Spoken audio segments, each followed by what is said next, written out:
श्री स्वामी समर्थ सर्वांना. आज माझ्या मुलीच्या स्कूलमध्ये ना फन फेअर आहे आणि त्यासाठी तिने डिश निवडली होती पॉपकॉर्न, चीज पॉपकॉर्न आणि तिला जायचं होतं शार्प 8 वाजता. पण तिने मला ना 6लाच उठवलेलं आहे. किती अलार्म तर लावून ठेवले होते. 3-4 वेळेस तर वाजलेले.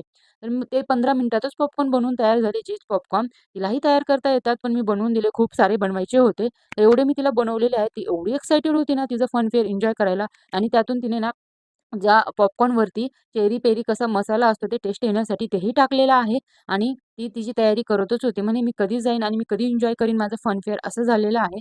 तर चालेल म्हटलं. ती तिची तयारी करत होती. त्यासाठी बघा हे एवढे पॉपकॉर्न तिला मी बनवून दिलेले आहेत. ती अजून मागत होती, पण म्हटलं नको बेटा राहिले शिल्लक तर काय ते नंतर नम पडल्यावरती ना छान नाही लागणार आणि मला एवढी झोप येत होती ना कारण तिने मला ना 6लाच उठवलं होतं आणि जायचं होतं तिला 8 वाजता. तरी तिची तयारी वगैरे चालूच होती आणि ती घरातून ना 7:30ला बाहेर पडणार होती आणि आज व्हॅन येणार नव्हती कारण प्रत्येकाचं टायमिंग वेगवेगळं असतं. त्याच्यामुळे त्यांना ॲडजस्ट नाही होणार. त्यामुळे ते पॅरेंट्सलाच घेऊन जायचं होतं आणि सोडायचंही होतं. तर तिने पॅक वगैरे केलं आणि हे असे बॉक्सही आणले होते तिला कागदी बॉक्स पॅक करून द्यायला. फन फेअर म्हणजे काय असतं प्रत्येक मुलाचं तिथे स्टॉल लागलेलं असतं नाश्त्यासाठी. इडली म्हणा, डोसा म्हणा, मेंदूवडे असं प्रत्येकाने काहीतरी घेऊन जायचं. त्यांना मार्केटिंग वगैरे कळावं ह्यासाठी फन फेअरचे म्हणजे ते स्कूलमध्ये स्टॉल लागलेलं असतं. पण ती गेली नाही तोपर्यंत एक अर्ध्या तासातच मला स्कूलमधून कॉल आला. मी खूप घाबरले. मी आहे ते कामं हातातले सोडले आणि गेले. ते कबूतर किती छान दिसत होते बघा. आणि म्हटलं हिने का कॉल केला असेल? तिथे गेल्यावर समजलं, की माझ्या मुलीचे ना पॉपकॉर्न एक अर्ध्या ते पाऊण तासातच संपले. त्याच्यामुळे ती म्हणे, "मी बसून काय करू 2 तास?" म्हणून मी कॉल केलेला. नाहीतर मी खूप घाबरले होते, की का अचानक असा कॉल आला असेल माझ्या मुलीचा म्हणून.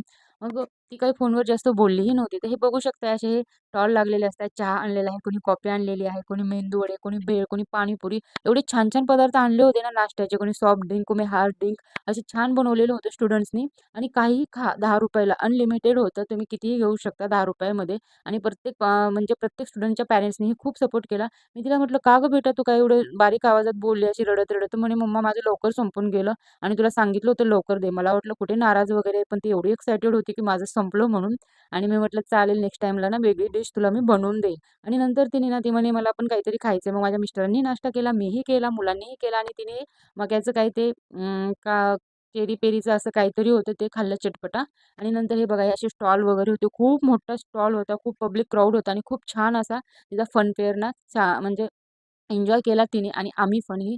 तर तिने नंतर मला तिच्या फ्रेंडची जी बेस्ट फ्रेंड होती तिच्या ना पॅरेंटची ओळख वगैरे करून दिली आणि म्हटलं, "बाळा तू कुठे उभारली होती?" तेही मला तिने तिचं स्टॉल दाखवलं आणि नंतर तिच्या फ्रेंडच्या थोड्या गप्पा वगैरे मारल्या. माझा हा व्हिडिओ तुम्हाला कसा वाटला?